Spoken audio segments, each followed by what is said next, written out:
of you, and it would make it much more vibrant, but I'll do my best. First of all, like, I don't know, like, I was in Sweden 2 years ago at a conference, and I was so privileged to meet so many people that I remember very well, and that influenced me in some ways that I will always remember. Of course, Sweden is somewhere that is very, very different from Egypt. I mean, if we were seeing each other, I would have asked you to raise your hand, like, how many people have ever been to Cairo? It's as different from Sweden as anything. If only by virtue of temperature. It's 35 degrees centigrade right now in Cairo, where I am, and I'm sure that's not the temperature where you are. I'm pretty sure it's not. But yet I feel very connected through God, connected in Christ, connected because we are the church, but also because I am sitting on an IKEA desk and an IKEA chair. And I've been to Sweden 3 times, and 2 of them were for a film festival in Malmö. And I got a prize there. So I always remember Sweden with so much gratitude, because it was a very important moment for me. So just all this to say is that I really, really, I'm very fond of your country.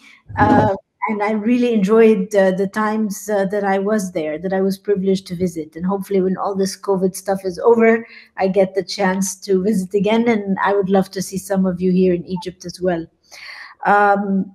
They asked me to talk about women in the Middle East.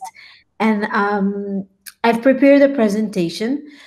But I just want to give a little bit of a background because you probably are wondering, I mean, other than the fact that I'm a woman and I'm Egyptian, why am I speaking about women in the Middle East? I'm definitely not the only person who can speak about women, but because I'm a filmmaker and a creative content producer, and I've worked on many projects that have had to do with women's rights and human rights. But most significantly, I've done 2 films that were related to women's rights in regards to FGM, female genital mutilation, and also because for the last 7 years, we stopped in 2020, I was the creative producer of a program, a women's program that was on TV, on live TV, on a Christian channel called Sat7. And what I want to talk to you about today is a little bit about the experience of those 7 years of being live and having phone calls and talking to women. And when we stopped in early 2020, what we used that time to do. And I just, and I'm hoping, I'll talk for about maybe 20, 25 minutes, and then we'll have a filka pausa for 10 minutes. And then I hope that you guys will have some questions and maybe some discussion. It's very hard to talk to you, and I don't know, what are the areas of interest that you have? What are the questions? What are you wondering about? So this is, as we say, it's kind of like a shot in the dark. But I thought the best thing would be for me to share my heart, my experience, what's happened in 2020 after, the program stopped, and what I've learned. So I'm going to share my screen and start, okay. My presentation is just here. Okay, yeah. I'm going to share my screen, and then I'll hope that you write me some comments or whatever you want to focus on more, hear more about. I'll be looking at it as well. So, seen and heard women's stories. Basically, as I said, we've had a live women's program on Sat7, which is an Arabic Christian channel. It is the oldest Christian channel in the Middle East. It started 25 years ago. This year, they celebrate 25 years of broadcast. And for 7 years, from 2013 to 2020, we had this women's program. And here you see the 3 presenters of the program in the set. And basically, we tried to talk about issues that were related to women in the Arab world, in the Middle East and North Africa, things that people struggled with, but we also tried very much to raise awareness about issues that we thought should be talked about. It was every Wednesday at 7 p.m. Cairo time, and we had, during our broadcast, we had the telephone so people can call us, and we had WhatsApp, people could send messages, and Facebook as well, to comment on. So the program stopped in March 2020. After, dedicating the last year, 2019, was basically focused on freedom of religion and belief, freedom of expression, and other, like freedom of movement, right to privacy, and so on. And we tried to tie this to the Universal Declaration of Human Rights, but also to translate this into what does it mean, because these words are really big words to a lot of people. We tried to translate what does that mean to have the freedom of thought, or freedom of religion, or freedom of expression. What does that mean in daily lives? And when we stopped, we decided, as soon as COVID gave us an opportunity, to go and meet with our viewers in different parts of Egypt. Egypt is a big country, and obviously people are of different levels of education, different socioeconomic backgrounds, different walks of life, as with any country. But with most countries in the developing world, the differences can be sometimes big. So we needed to travel to different parts of Egypt to be able to meet our viewers. The reason why the program was called Needle and Thread, and I apologize if this is repetitive and you already know this, but I'll just say it anyway. We called it Needle and Thread, my team and I, because obviously it has nothing, it's not a sewing program, but in the Middle East, I don't know about in Sweden and in Europe, but in the Middle East, women are, associated with sewing and knitting and, and cooking and all sorts of domestic activities. But the reason why we called it Needle and Thread is because we wanted to use this as a metaphor.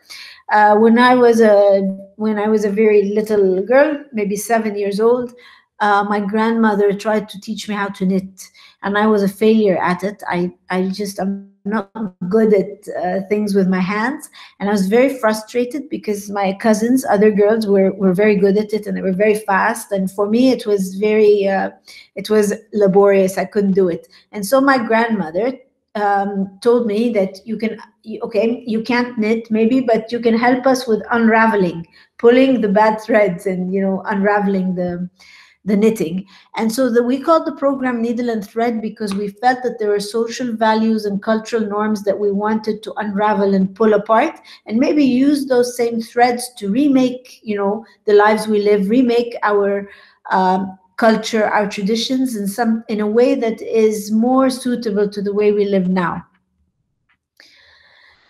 And the question is, we were a live program on screen. Does anything change when we tell our stories, when we are seen and heard on screen? What's the point? What's the point of having a live program? What's the point of allowing people to call and send WhatsApps and voice notes? How does that help people who are undergoing different life circumstances? And I just want to, refer to the metaphor that I really love this metaphor. As a filmmaker, as a content producer, I once went to an exhibition in Toronto, and all the portraits were made out of Rubik's cubes, which are those little things, I don't know if you have them or you know them, where we play with them and try to make all the colors on one side. It's basically the thing on the left. And in that exhibition, when I stood there in front of these portraits with my own two eyes, I couldn't see that this was a heart, and I couldn't see that this was Campbell's tomato soup. That was something that was not clear to me. But when you take a picture, as you were encouraged to do, you take a picture with your cell phone and you look at it, it becomes clear what the shape is. And for me, television, media, film, that's the metaphor. When we film things and then we show them, we all see them a little bit more clearly. more than when we're up close in our own lives and living them and so on. And the program, Needle and Thread, by reflecting stories of women back to other viewers, things became clearer, and this mess of little cubes and little bits and threads of life became more obvious on screen. It became more clear, and so on.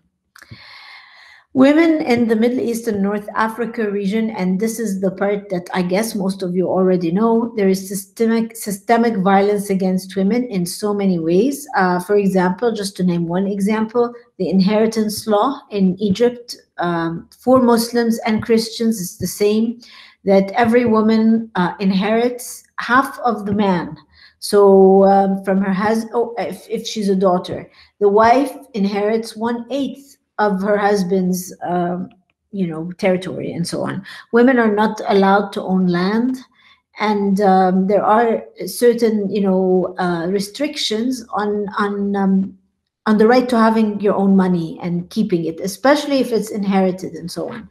And if you come to Cairo one day, you'll see, and we made a video about this in Needle and Thread. If you go to anybody's home, if there's a name on the door, it's always the man's name, the husband's name, the father's name. Even if they don't live there anymore, even if they passed away, it's always the man's name on the door. There are restrictive gender roles in ads and in media, like if you're selling butter or whatever, like anything. In Arabic, when you speak, it's like French. If you speak to a woman, it's different language than to a man. And so all the ads related to kitchen are always targeted at women. We still have a high percentage of female genital mutilation. Domestic violence happens among. And all these things I'm talking about, they happen to Christians and Muslims alike, because we're talking about culture. And the church, and I can talk about that later on, I mean, the church has a role in changing culture, just like Sat7 as a Christian channel has a role in that. But all the things I'm talking about are common to a lot of women.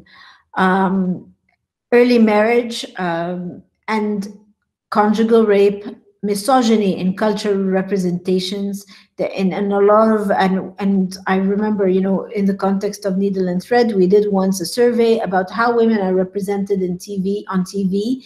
And if it's a good woman, she's in a caregiver role, like she's in the role of a mother, a good mother who is self-sacrificing, etc., or a teacher. But if the woman is in the movie, she's a businesswoman, for example, then she's seen as kind of evil or mean. And in our books, in our government school books, you find that women are often teachers, and sometimes they are portrayed, other than their roles as mothers, often teachers or nurses, but never doctors, never bankers, never businessmen, and so on. And this is obviously something that has been perpetuated from generation to generation.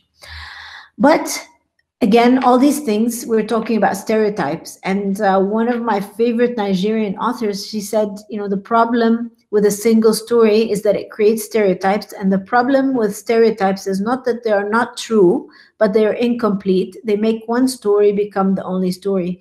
So what I'm trying to say is, even though all these issues exist for so many women in the Middle East and North Africa, it's not the only story of these women. They don't perceive themselves as victims. We don't perceive ourselves as victims. We do not perceive ourselves as undermined and so on. At least that's not the story that we tell ourselves.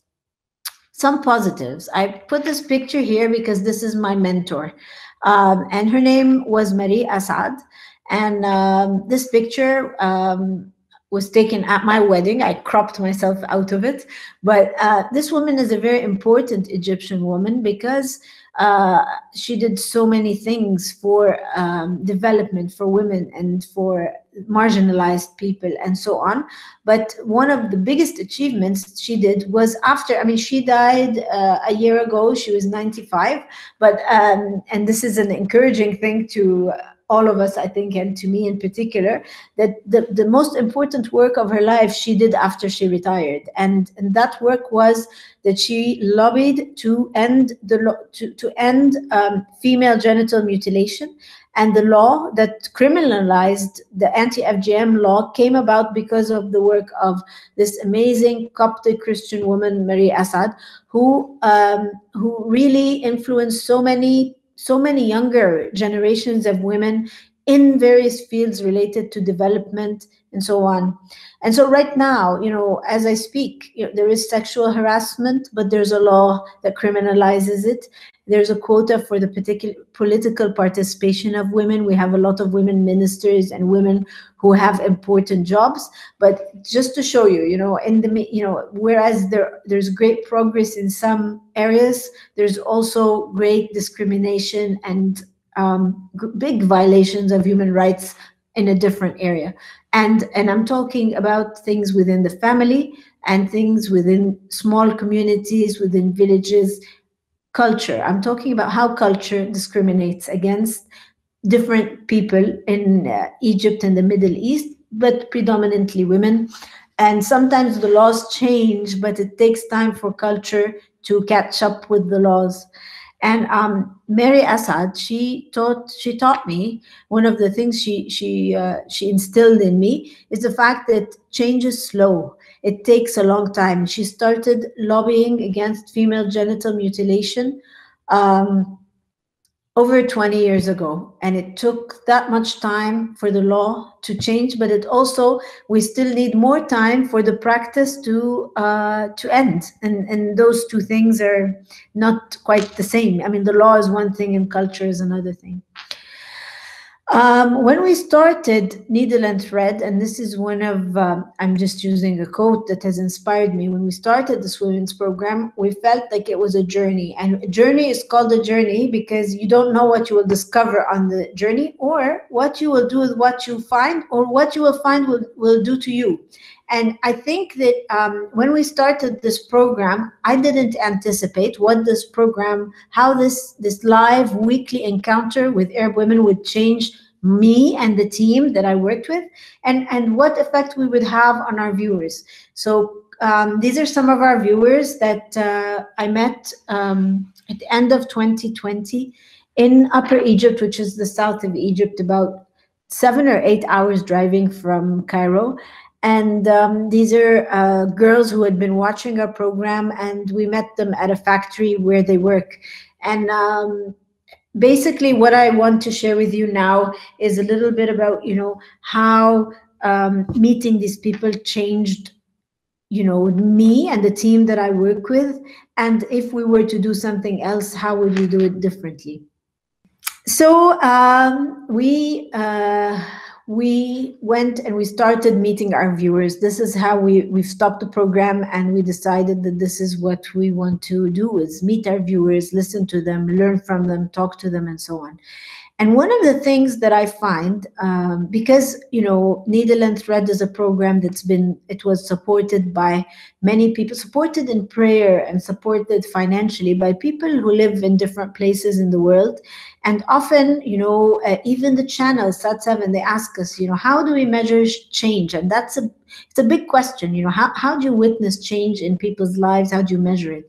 And I think one of the biggest things that I learned from meeting these people is often we expect what we would call a eureka moment, a before and after, a moment, that someone, after they have a particular insight, that their whole life changes. And I realized that this is true for some people. And especially here within the context of the Egyptian church, I would say that these are the stories that are most told on TV, on pulpits, in sermons, before and after. It's like a Damascus Road experience that someone changes in a second, or like a woman who was oppressed and she stops, she says no to the violence, and so on. And while some people have these eureka moments, these before and after stories, it's not everybody's story, but it's the story that's told again and again and again. And what I learned from meeting so many women, and what I learned from my own life, is that it doesn't quite work that way for a lot of us. And change and the before and after, it's often a lot more subtle, and it's a lot harder to trace, but you can see it in hindsight after a long period of time. And with women's issues and with women's rights, that's definitely the case, because it's not easy, and it's not simple to just decide one day to say, okay, no, I will not do FGM to my daughter, or I will stop early marriage. It doesn't happen in a day. These are things that take a long time. And when we're waiting for these before and after stories, if that's the only story we're willing to hear, I think we'll be very disappointed. We conducted 17 focus groups in 5 different communities with 100 women and men, Christians and Muslims, different age groups, village and city dwellers, and different income levels. And I learned a lot from them, and so on. So the first one we did with all educated university graduates. This woman on the left of the screen, she was one of our biggest viewers, and she could even cite certain episodes and so on. And she said, about the people which she saw in the program, that their struggles were like mine. They spoke openly, and the guests spoke about trying again and again. And one episode, I remember, had a speaker who said, even when your dad or your big brother or your boss insults you and overrides your decisions, keep objecting calmly and persistently. Even if your father keeps hitting you and insulting you, keep saying no. And I remember this episode because the speaker in the episode said, a girl who's, let's say 20, not married, lives at home, doesn't have a job and doesn't have an education. If her brother or father keeps hitting her, what is she going to do? She can't leave, and there's no law that protects women who are subjected to domestic violence. So what's the alternative? Is to say, and I remember very well, the psychologist on program, she said, Dad, when you do that, I really, really don't like it when you hit me. I wish you wouldn't do that. Please stop. And he'd hit the girl again, and she'd keep saying it again. And this idea of resilience and persistence in speaking up and not being passive, it is effective in the long run. And so this girl, she said that her parents were forcing her to be a teacher so that she could come home at 2:30 or 3 when the school day is over. But she wanted to do a different job in marketing. And her resistance, her resilience was her fight, and her achievement was to take a different job that makes her come home at 7. And she says, I can't fight all the fights. She doesn't, for example, she does not want to be veiled. But she said if she takes off her veil, her mom told her, I will never speak with you and you have to leave the house. So that fight is not for her to do now, but the work fight is one that she could do. And that for me is insightful, is that we expect people to respond and to change everything and to tell us these stories. But I was very touched by her story, by what she told us, that some things I can fight for now and some things will have to wait till later. And that's the group of university graduates, all of them really remarkable women. The second focus group was in a squatter settlement, and we did focus groups both with men and women, and we showed segments of the program in addition to things that they were already familiar with. And these are some of the ideas that they shared with us. One of the things that was really, really interesting for me is that we've been talking about freedom of religion and belief. And so one of the girls said, if I want to go to the church of my choice, one is that is different from my parents' faith tradition, that if she insists on doing that, they're going to lock her up at home, and she won't be allowed to go anywhere, not to school, not to buy vegetables from the market, nowhere. So, the stakes are really high, and it's not that easy for her to keep insisting on, I have a right to my own beliefs and so on. Sexual abuse, very prevalent in that community and so on. And basically the footage from Needle and Thread and the programs and the videos all talked about these rights, showing ways people can ask for these rights, speak up for them, and so on. But when it comes down to it, it's very hard to we raised awareness, and meeting the viewers, we felt like they knew their rights, but the cost of dissent, the cost of living out these rights is very high, and empowerment is needed, is very much needed. We also filmed in the garbage, we filmed and we did focus groups in the garbage village of Cairo. Those of you who have been may have visited. It's very famous for a huge church. It's called the Cave Church. And in the garbage village, all these communities of people, men and women, children, all work in recycling and collecting garbage and so on. And what's unique about this community, which is a very big community, in fact, you're talking about 150,000 people. In this community, what is unique about it is that all these people came from Upper Egypt, from the south of Egypt, from the villages, and they settled in these neighborhoods, very close communities, and they kept the culture of their villages. And so very high levels of illiteracy among girls and women, FGM, which is female genital mutilation, very high domestic violence, and so on. And so when we went to meet the viewers there, we insisted to meet all the generations, parents, men, women, young women, and so on. And it was one of the most heated groups we did, because there were a lot of fights between, the men and the women, the older generation and the younger generation, and a lot of resistance to a lot of the ideas that we were discussing and that were shown on the program, related to freedom of movement, especially, and freedom of expression, and of course the right to education. When a family has limited means, they're more likely to educate the boy than the girl, and that is an issue. Finally, my two favorite focus groups were the ones in Upper Egypt, when we went to Soheg, which is quite close to Luxor, and we met these girls who work in the factory. This girl on the right, the one with the yellow headscarf, she told me that she'd been watching Needle and Thread, and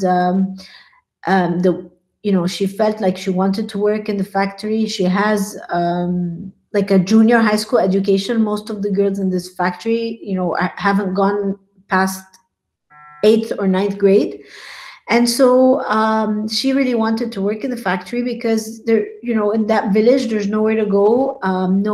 There's no freedom to have any kind of amusement or to leave the village and so on. And so she wanted to work in the factory, and her brother and her mother insisted, no, we have no girls that go out, etc. She went on a hunger strike, and she was actually hospitalized. She nearly died just because she wanted to go and work in a factory, which, it's not, it's a community, it's the girls together and so on, as well as the financial freedom of having a little bit of income that she can keep from her family.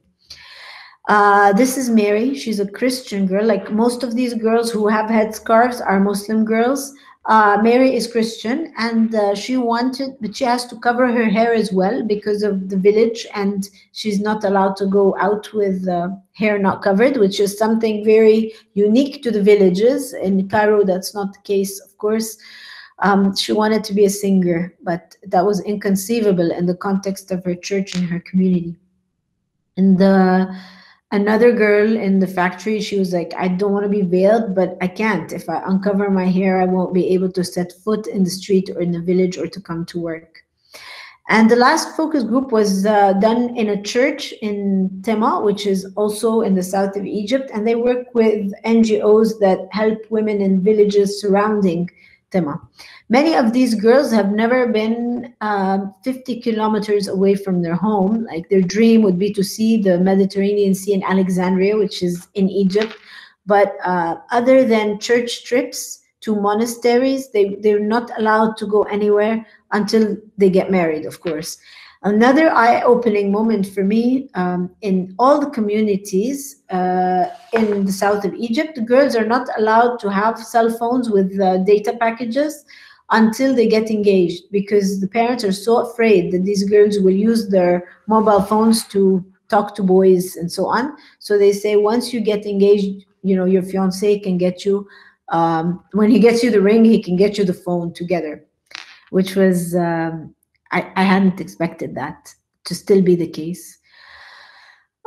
This girl, Randa, we met her, she saved up money from birthdays and gifts and so on. She's educated like 2 years after high school, and she wanted to be a photographer. She wanted to photograph weddings and so on. And so she saved up all her money. She bought a camera, but until we met her, her parents were not allowing her to use it because it's shameful for a girl to be a photographer in her village community. She's angry, she's defiant, but you know, she bought the camera. That's defiant. But she still hasn't used it yet to make money, to earn money, to be a photographer. But I expect that one day soon she will. This is Hanan. She's 17 years old, engaged to a man she doesn't want to marry. And she fought for a year to resist the marriage, but she couldn't withstand the pressure anymore. She finally agreed. And as we left, she came and she talked to me. She said, can you please pray for me to find any way out? Now, what way out? I mean, unless the parents change their minds, she wouldn't have a way out because she doesn't have independent means and so on. And even if she did, because this is a very traditional, close-knit society, you know, most of us would not defy our parents, even if we had the ability to live without their financial support. The program, Needle and Thread, did something different because it was allowing people who have had successes and achievements and so on to tell their stories. And we live in a world where bad stories are told. We hear people complaining about oppression, about injustice, about being downtrodden all the time. Stories that teach us that life doesn't mean anything and humanity has no great purpose. It's a good calling then to speak a better story. How brightly a better story shines, how easily the world looks to it in wonder, how grateful we are to hear these stories and how happy it makes us to repeat them. And I feel like part of the role of film and media is not just to show the struggle, not just to show the problem, but also to show examples of people who have found ways out. And I think this is not very difficult to understand for any of us. For example, just to use an example that's very unrelated to women's rights or human rights or any rights in general. For example, when if someone has an experience, let's say with something like cancer, and then you hear stories of people who have survived 7, 8, and 9, and 10 years with the same disease, that's a good story. Even though if it's 1% or 2% of stories, it's a story you want to hear, not because it's a fairy tale, not because it's a myth, but because it's a story that gives you ability to resist and fight on. And I believe in the case of women finding their own voice, telling their own stories, it's important to tell the good stories because they help others too. So I think if it's okay with you guys, it would be good to give you a bit of a break now for a fika pausa. And if we can be back in 10 minutes, that would be great.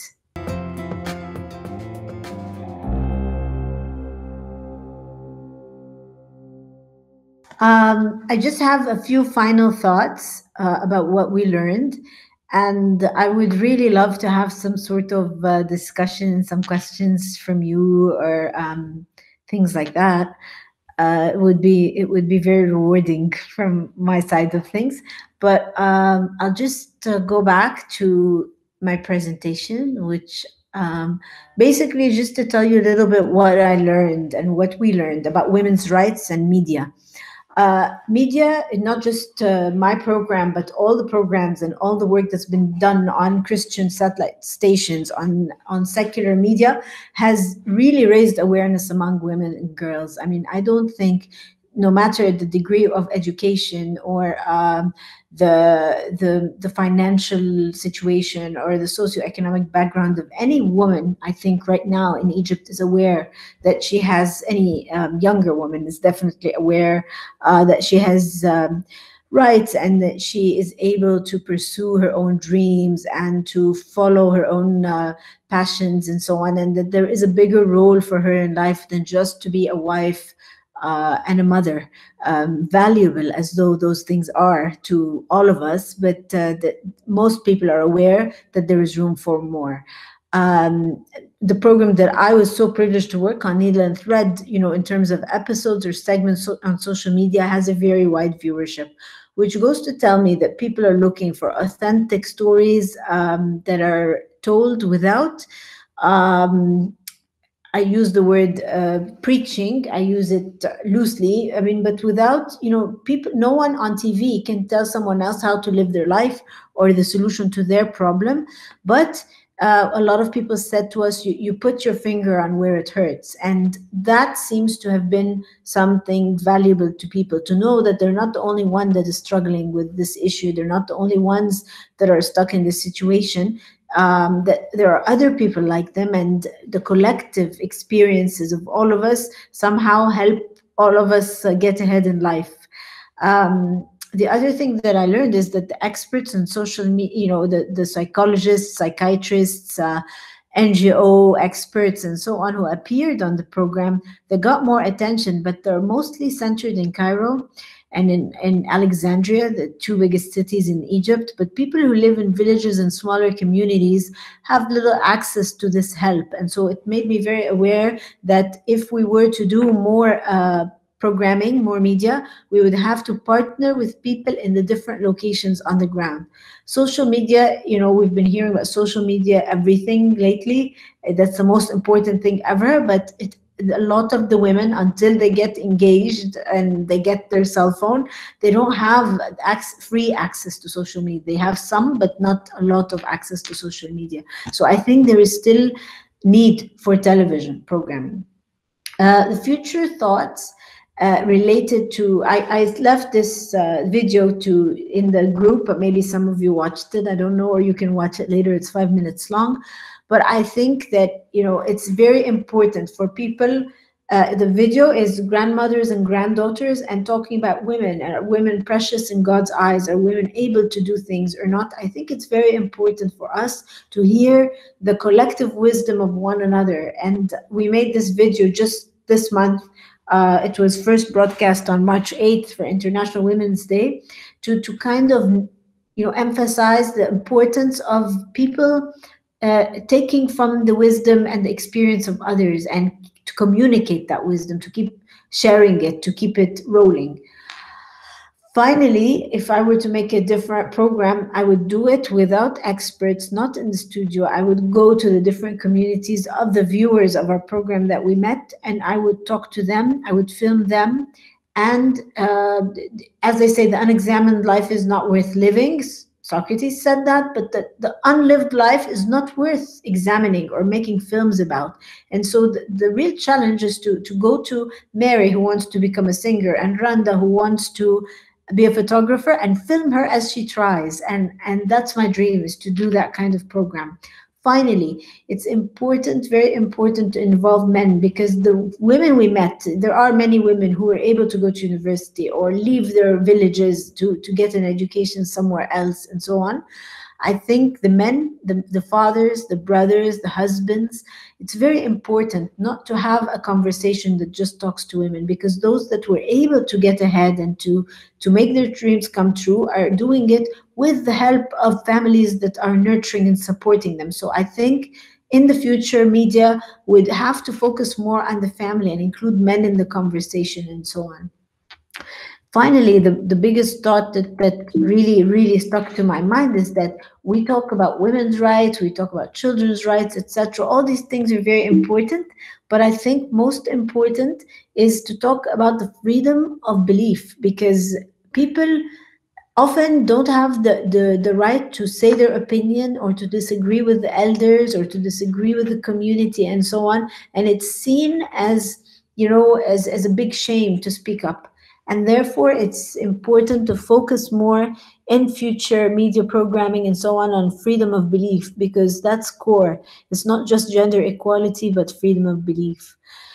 And I really hope you watch the video that I sent, because in the end, it's very important to keep pointing towards God, that God didn't create the world the way we have it now. He created it with a different plan in mind.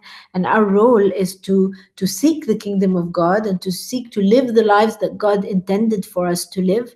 And there are lives that where women are not shameful creatures. We're precious in God's eyes. We have value, and it's important to talk about that. It's important to live that.